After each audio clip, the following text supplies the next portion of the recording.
Okay, missing number ಏನು ಕೊಟ್ಟಿದ್ದಾನೆ ಅಂದರೆ 5, 9, 12 ಕೊಟ್ಟಿದ್ದಾನೆ, 28 ಕೊಟ್ಟಿದ್ದಾನೆ. ಸೊ ಇಲ್ಲಿ ಬರುತ್ತೆ ಅಂತ ಕಂಡುಹಿಡಬೇಕು. ಫಸ್ಟ್ ನಾವು ಮಿಸ್ಸಿಂಗ್ ನಂಬರಲ್ಲಿ ಅಬ್ಸರ್ವ್ ಮಾಡಬೇಕಾಗಿದ್ದು ಅಸೆಂಡಿಂಗ್ ಆರ್ಡರ್ ಇದೆಯೋ ಡಿಸೆಂಡಿಂಗ್ ಆರ್ಡರ್ ಇದೆಯೋ ನೋಡಬೇಕು. ಎಲ್ಲ ನಂಬರು ಜಾಸ್ತಿ ಆಗ್ತಾನೆ ಹೋಗಿದೆ, 5 ಆದ್ಮೇಲೆ 9, 9 ಆದ್ಮೇಲೆ 12. ಸೊ ಇದು ಅಸೆಂಡಿಂಗ್ ಆರ್ಡರ್ಲಿದೆ. ಸೊ ಇವಾಗ ನಾವು ಮೇನ್ ಇಂಪಾರ್ಟೆಂಟ್ ಫಸ್ಟ್ ಪ್ರಿಫರೆನ್ಸ್ ಏನಂದರೆ ಡಿಫ್ರೆನ್ಸ್ ನೋಡಬೇಕು. ಇವೆರಡರ ಮಧ್ಯೆ ಎಷ್ಟಿದೆ ಡಿಫ್ರೆನ್ಸು? 4 ಇದೆ. ಇವೆರಡರ ಮಧ್ಯೆ 3 ಇದೆ. ಸೊ ಇವೆರಡರ ಮಧ್ಯೆ ನಮಗೆ 8 ಪ್ಲಸ್ 16 ಇದೆ. ಇದು ನಮಗೆ ಗೊತ್ತಿಲ್ಲ, ಇದು ನಮಗೆ ಗೊತ್ತಿಲ್ಲ. ಸೊ ಇದು ಬಂದರೆ 16ರಲ್ಲಿ 9 ಹೋದರೆ 7, ಸೊ 0, 7.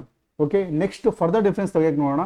4ರಲ್ಲಿ 3 ಹೋದರೆ 1 ಬರುತ್ತೆ, 3ರಲ್ಲಿ 16 ಹೋದರೆ ಅಂದರೆ ಪ್ಲಸ್ ಮೈನಸ್ ವ್ಯಾಲ್ಯೂ ಬರ್ತಿದೆ. ಅಷ್ಟು ನಮಗೆ ಒಂದು ಸ್ಯಾಟಿಸ್ಫೈ ಆಗ್ತಿಲ್ಲ ಇಲ್ಲಿ. ರೀಸನ್ ಆಪ್ಷನಲ್ಲಿ ಪ್ಲಸ್ ಮೈನಸ್ ಇಲ್ಲ.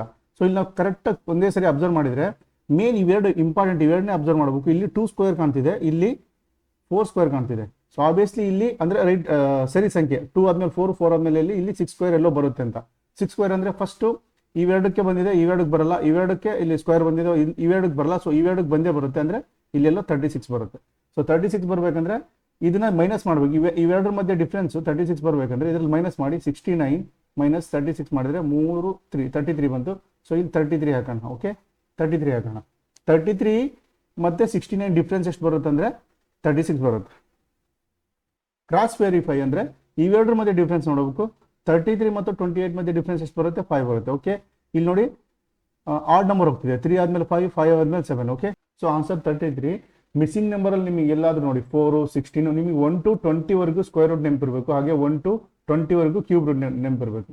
ಸೊ ಮ್ಯಾಕ್ಸಿಮಮ್ 5 ಕ್ವಶನ್ಸ್ ಕೇಳಿದ್ರೆ ಎಕ್ಸಾಮಲ್ಲಿ, ಅದರಲ್ಲಿ ಮಿನಿಮಮ್ ಅಂದ್ರೆ 1 ಕ್ವಶನ್ ಈ ಸ್ಕ್ವೇರ್ ಮತ್ತೆ ಕ್ಯೂಬಲ್ಲೇ ಕವರ್ ಮಾಡಿರ್ತಾರೆ. ಸೊ ಇದು ಕಲ್ತ್ರೆ ಬೇಗ ಆನ್ಸರ್ ಮಾಡ್ಬೋದು.